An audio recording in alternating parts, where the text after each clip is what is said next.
A heartless husband shoots his wife to death over an argument and posts her lifeless body to Facebook. This is the sick and twisted story of Derek Medina. This video contains the full interrogation of a man who claims he killed his wife in self-defense. But let's start from the beginning. Welcome to the Crime House.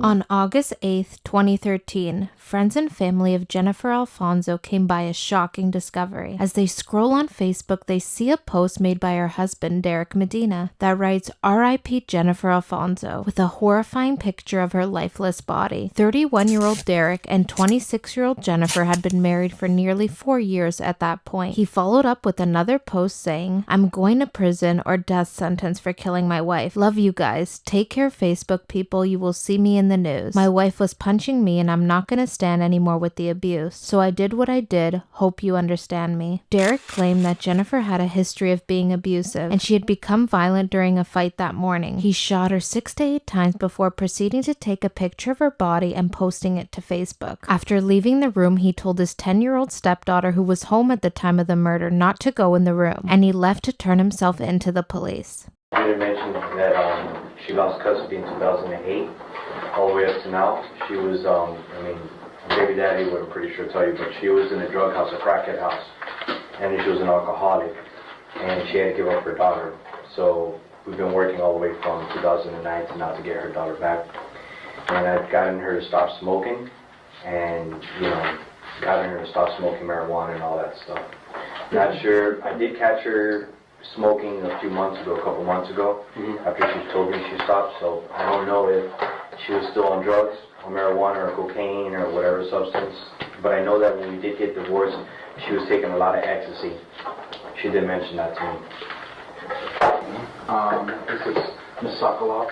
She'll be typing everything that you say, just so that you know. It's very important that you speak slowly, because remember she has to type clearly, perfect. Okay. And there can't be any nods or for yes or no, so just make sure you verbally say all your responses. Right, like make sure you say yes instead of Okay. Gotcha. And Jonathan, can you speak up so I can hear Sure. you too? And don't talk over each other, okay? Legally ask questions, then answer. Yes, ma'am. Thank you. Okay, so anyway, 6:55? Sounds good. Wow, the time went by that fast.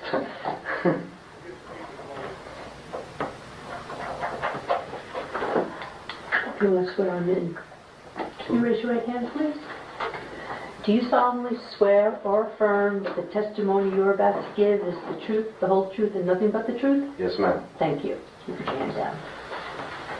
For the record, state your full name. Derek Vernon Medina. How old are you? 31 years old. What is your date of birth? 03/23/82. And what is your home address? 5555 Southwest 67th Avenue, Miami, Florida 33155, apartment 105. And do you have a home phone number? Yeah, we do. I just can't remember it, but there's a home line there. No problem. What is your cell phone number? 786-519-7730. And who is your cell phone carrier? Sprint. And are you currently employed? Yes, with Continental. Well, the Gables Club. We work with Continental. And what is it that you do? The Gables Club, and we work with Continental. Front desk supervisor. Wait a second. What was your question? How is it? What is it that you do there? Okay. How long have you been employed there? It's only been 4 months going on. How far did you go in school? College. AA Business Administration. And what college did you attend? Florida National College. Florida National University. Can you read and write in English? Yes, sir. Are you presently under the influence of any narcotics, medication, or alcoholic beverage? No, sir. Are you being treated for or suffer from any mental problems? No, sir.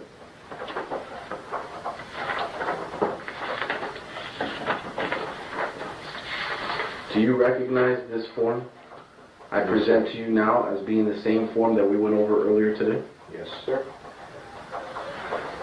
For the record, I'm showing the defendant a Miami-Dade Police Department Miranda warning form. At this point, I'm going to ask you if you can read the form for me. Derek is being read his rights and is asked basic information. He is calm and almost excited to explain the dark and grisly act he had just committed. Rights remain silent, and you do not have to talk to me if you do not wish to do so. You do not have to answer my questions. Do you understand that, right? Yes. Can you read a little slow? I'm trying to understand it. Okay. I know these speak very quickly, so Yeah. we'll just try to go a little bit slower. You have the right to remain silent, and you do not have to talk to me if you do not wish to do so. You do not have to answer my questions.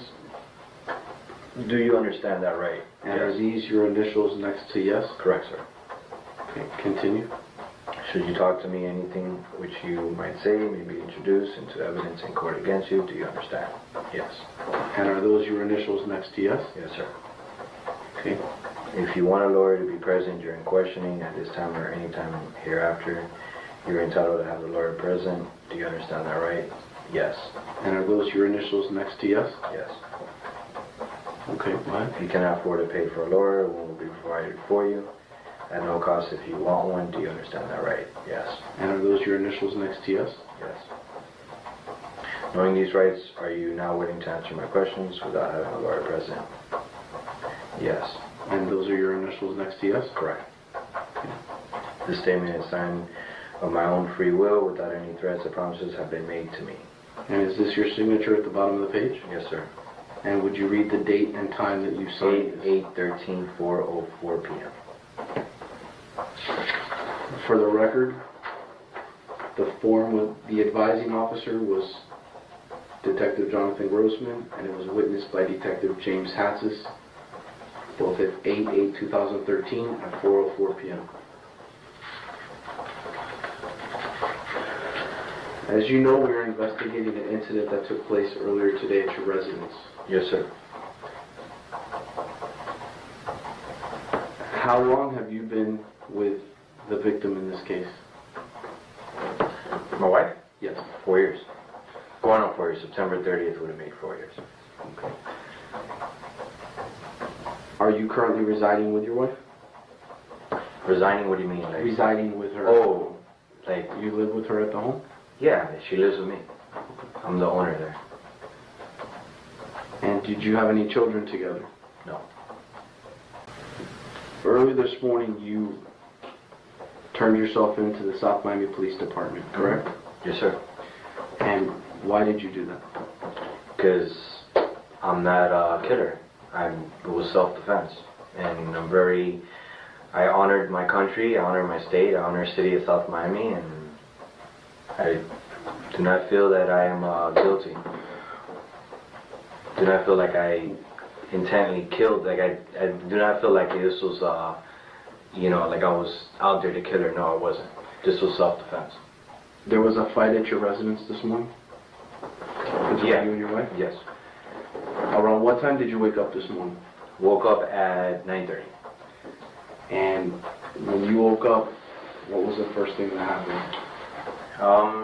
She basically came into the room. She basically mentioned, she started ranting about, why we didn't, I didn't wake her up at 1:30 after we went out last night to the Miami Yacht Club. And I mentioned to her that my stepdaughter was passed out by 10:30 at night.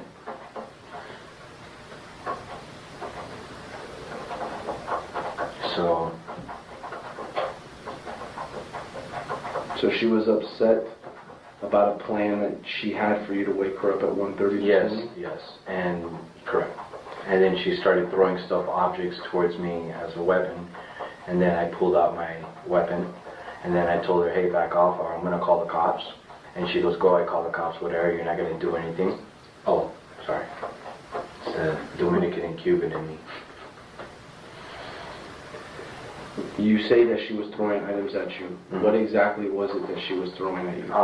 Towels, mascara, creams, anything she can grab her hand on. boxes, anything in the room she could throw at me. I was just ducking. I got hit in the face a few times. Did you sustain any injuries at that point? No. Only when she was pushing me and punching me afterwards, when I got up to her. That's when I went back and grabbed my gun. You stated that during this initial argument in your room, where she was throwing towels at you, you armed yourself with your firearm? Yes, but I armed myself, which I forgot to leave that part out. I armed myself when she started pushing me and punched me. Then I backed up and I went and got the gun. And where did you obtain the firearm from? In the closet of my pants, on my holster. So at the time you brought the firearm out, was it in a holster? Correct, I pulled it out of the holster. And what did you do at that point? The safety was on, I pointed it towards her, told her to stop, and then eventually I let her know the safety was on. Excuse me, can Sorry. you slow down, please? Yes, sorry. Can you repeat that answer? The safety was on, I brought it, they took it to her, like I pointed it towards her, and then she basically said, you know, well, I told her the safety was on, but she was like, you know, oh, you're not going to kill me, you're not going to do anything, whatever. I go, no, I'm not. There's no need for that, but you need to stop punching me and all this stuff. You have to slow down. Okay. After she said, you're not going to kill me, what? Well, she said that you're not going to kill me, and I said, no, of course not. The safety's on. That wasn't my motive. I want you to stop punching me and attacking me. At that point, did she exit the room? Yes, she left. I went into I put the gun back. She was still there. I went back, I put the gun back into the spot in the holster in the pants, in the closet. I went into bed, and then she was in the bathroom. And then she was throwing stuff and still trying to agitate me and push me on more, and I was like, and then she said that she was going to leave me tonight and pack her stuff. I said, that's fine. Okay, sorry again. Then she said she was going to leave me at midnight when I go to work, because I work the midnight shift, and she's got like 2 weeks vacation off. And I said, go right ahead, I don't have a problem with that. So. And at that point, did she leave the room? Correct, but she left a couple times back and forth, and to throw stuff and keep on trying to agitate me.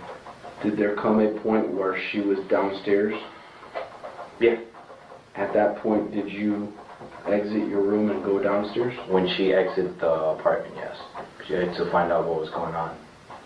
And when you went downstairs, were you armed with your firearm at that point? No.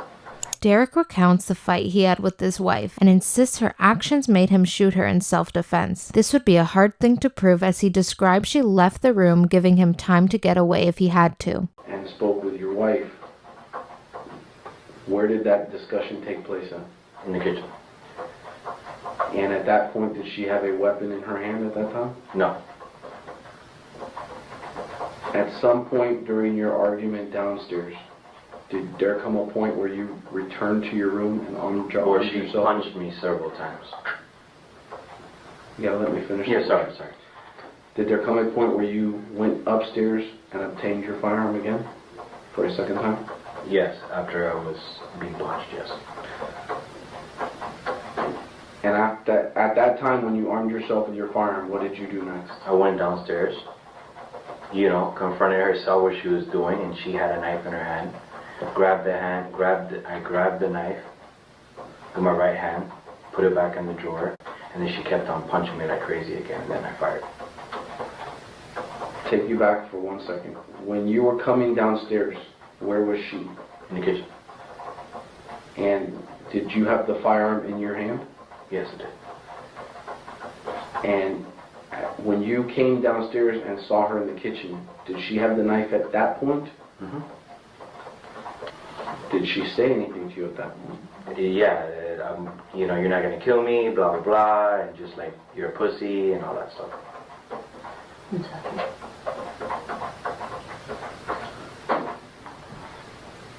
Now, you stated that she had a knife in her hand. Mm-hmm. Can you describe the knife? Silver, about 1 foot long, with a black handle. And did she make a direct threat to you with that knife? Mm-hmm. What did she state to you? Well, she said that you're not going to kill me at first, and then she says, I'm going to kill you, you know, because you're pulling out a gun on me. And you stated that you disarmed her? Correct. And Was your firearm in your hand at the time that you disarmed her? Correct. And what did you do with the knife once you took it out of her hand? Put it in the drawer. And at that point, did you close the drawer? Yep. Was she armed with any other weapon at this time? No. She just, okay, go ahead.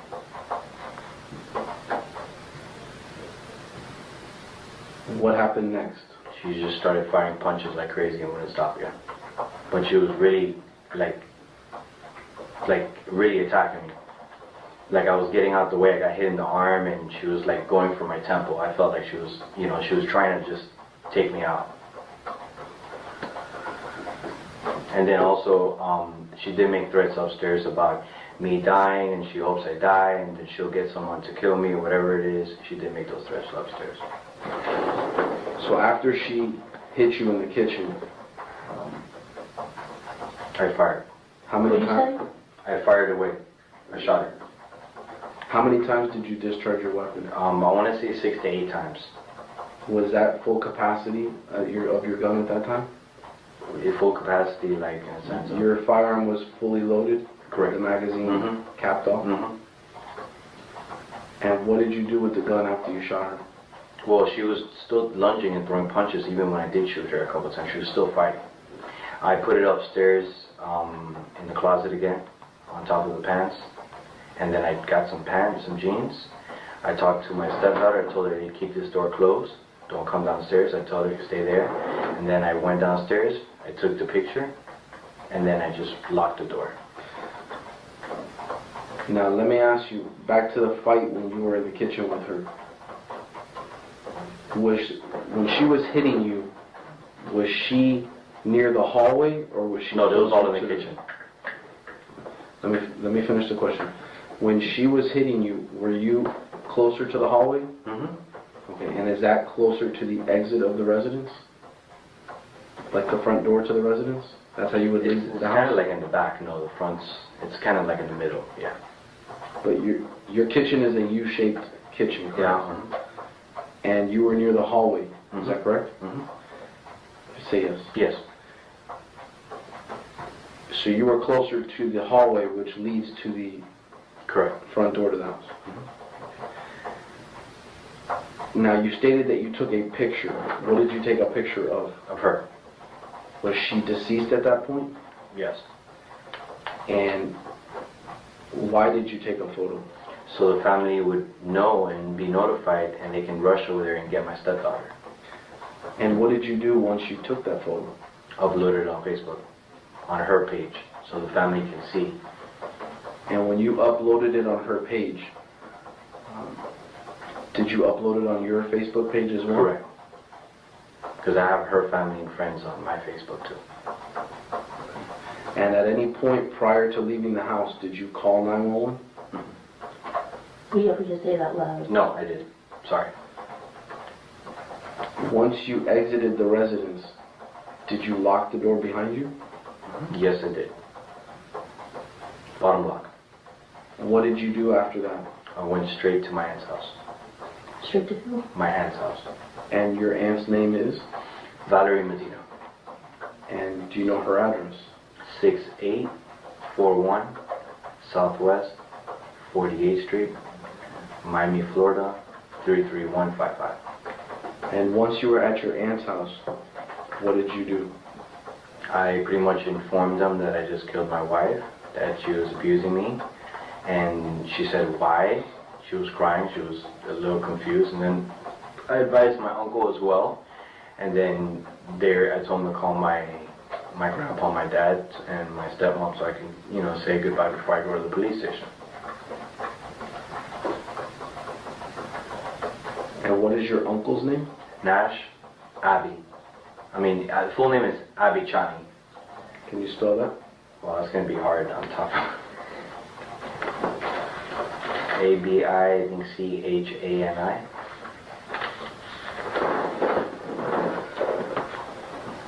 And you then informed them as well as your dad that you had shot your wife. Yes, I did. And who took you to the police station? My dad, Derek Medina. Derek Ian Medina. And did you go to the police station voluntarily? yes. And once you got to what police station did you go to? City of South Miami. And when you got there, what did you do? I informed the dispatcher that I just killed my wife and she was attacking me. And then she said, okay, wait here. And then the police, City of South Miami came over. Sorry, City of South Miami came over. They checked if I had weapons and then they took me to the cell. I'm going to take you back for a moment. When you shot your wife, where did you shoot your wife at? I believe it was in the stomach and up. It could have gone up to her chest area, to the throat, to the neck. From the neck to the stomach. Derek might have been able to convince the police that it was self-defense if he had only shot her once or twice, if she didn't stop the first shot. He ended up emptying his gun completely on her and shooting her 6 to 8 times, which many were in the stomach and chest, which makes self-defense highly unlikely. And do you know how many times you actually hit your wife? 6 to 8 times. Oh, everything that was in there hit her. Everything that was, the full round. So every round that you fired hit your wife? Correct. I want to take you back now to your prior, jobs. Was there ever a point in time where you were an amateur boxer? Yeah. And how long were you an amateur boxer? Since 2004. 2007 I started professionally. And what was your record as an amateur 25 boxer? and 0. Wait a second, let him finish. Sorry. What was your what? What was your record as an amateur boxer? 25 and 0. And that means that you never lost a fight? Correct.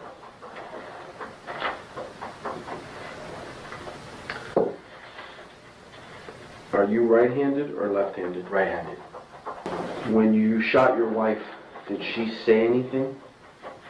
No, she just kept on trying to attack me. She was in shock. She had an expression like she was shocked, but she still was trying to swing at me, trying to lunge at me.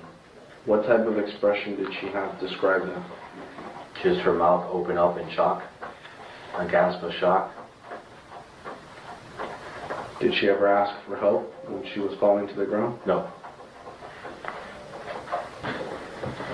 What injuries did you sustain today? I have marks on my chest, my right side of the chest, and my left arm is bruised. Severe pain. To your My left left arm? arm, correct. Are any of those injuries life-threatening? No. I mean, it feels like it. They said it was just bruised, but I felt like it. I don't know. I don't know if it's fractured, but I feel severe pain towards the left arm.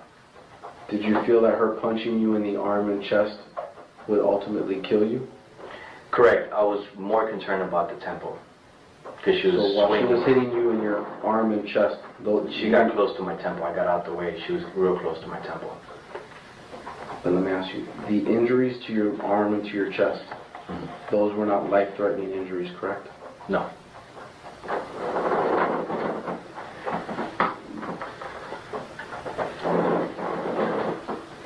Well, maybe my chest. Maybe my chest, yes. My arm, no. My chest, yes. And why did you not call 911 from the residence? From the beginning of it all? Yes. Or when I shot her? Both. Because I figured I had to solve it on my own. I've dealt with this for 4 years, and I've never had to call the cops. We've been able to resolve it. I didn't know it was going to get to this. So during the course of your wife being abusive to you over 4 years, at no point did you ever call the police? No, I just informed my family. Did you ever think that maybe involving the police could help your situation? Nope. And you chose not to call the police today because why? I wanted to turn myself in. I wanted to go in voluntarily. I didn't want a call. And I didn't want my stepdaughter to see all that. Now you stated earlier that you feel things could have gone differently. Mm-hmm. How do you think things could have turned out differently? If it didn't even start from the beginning. If the verbal fight didn't even start from the beginning. It just could have been handled differently. The detective's questions are designed to show that Derek's life wasn't in immediate danger and show that he purely acted out of anger. Derek had many chances to call the police before making this deadly decision. Everything in general. talked about not fighting in front of my stepdaughter. So my wife knows that I'm not going to fight, with my stepdaughter, even before that, but I try not to even get into it. I just ignore it. That's why I was trying to go back to sleep, because I do not want my stepdaughter involved. So she was pushing me and attacking me from the upstairs to the downstairs. Now, you stated earlier that your family was aware of the abuse that that your wife was inflicting upon you. Did you ever photograph any of those injuries? Yes, I did. And where are those photographs? On the phone at my aunt's house. And what are those photographs of? Just my arm. I didn't get my chest because I had my tank top on. Is that from today? Mm-hmm. So the photographs that are on your phone reflect the injury that was sustained today? And video. Prior to today, Mm-hmm. did you ever show anybody these injuries that you sustained from your wife? Mm-hmm. What was that? Oh, yeah, my family, when I got there, they saw it. My aunts. You're talking about today's injuries? Yes, I showed them. Prior to today, No, has anybody seen any injuries that you sustained as a result of your wife prior to today? no, because it just happened in the morning, so it's impossible. It happened 10 something in the morning. And why didn't you leave the house in lieu of? And when you shot her, were you in fear for your life? Yes. And why? She was repeatedly punching me and trying to get to my temple, my neck. When I say I was in fear with the shot, with her punch towards my chest area, because she was getting close to my neck. So I was in fear with my neck, her catching me to the throat and to the temple on the left side. But the arm, I wasn't, she's not going to kill me punching my arm. I'm going to show you one additional form that was presented to you earlier. For the record, I'm showing a Miami-Dade Police Department consent to provide DNA specimen for laboratory analysis. Yes, sir. Do you recognize this form? Yes, sir. Is this a form that was presented to you earlier? Yes, sir. Did you read and understand this form? Yes, sir. And did you fill out the top portion with your name, race, sex, and date of birth? Yes, sir. And is this your signature at the bottom? Yes, sir. And did you voluntarily consent to the DNA specimen? Yes, sir. For the record, the form was signed on August the 8th at 3:17 p.m. and witnessed by this investigator.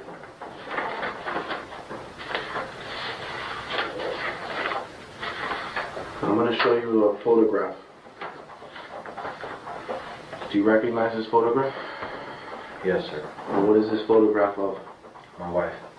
And is this the position how you left her? Mm-hmm. What? Is this the position? I know, he has to answer. What, Yes. and was this after you shot her? Yes. And is this the photograph that you took with your phone? Yeah. Yes. And is this the photograph that you uploaded to Facebook? Yes, I did. Now, I know it's small, but can you please read your posting? I'm going to prison or death sentence for killing my wife. Love you guys, miss you. Guys, take care of Facebook people. You will see me in the news. My wife was punching me. And I'm not going to stand anymore with this abuse. I did what I did. I hope you understand me. And did you write that statement? Yes, I did. And did you post that statement online? Yes, I did. It's right under here. All right, I'm going to give you a pen. If you could just print your name and sign your name at the bottom. Since this was a voluntary confession, the detectives go over the facts with Derek to ensure that everything is accurate. For police, this was a fast and effective interrogation, as they have gathered all the information they needed to ensure a conviction. Has everything you stated been true and correct to the best of your knowledge? Yes, sir. Has anyone threatened or coerced you in any way to give this statement? No, sir. Have you given this statement freely and voluntarily? Yes, sir. On February 8, 2016, Derek Medina was sentenced to life in prison with the possibility of parole after 25 years and was charged with first-degree murder. Derek was also sentenced to 15 years for the weapons charge and 5 years for neglect, as Jennifer's daughter was in the home at the time of the shooting. Derek believes that his sentence was unfair and was acting in self-defense. Let me know in the comments below your thoughts on this case. Don't forget to subscribe to the Crime House for more true crime interrogations. I'll see you in the next one.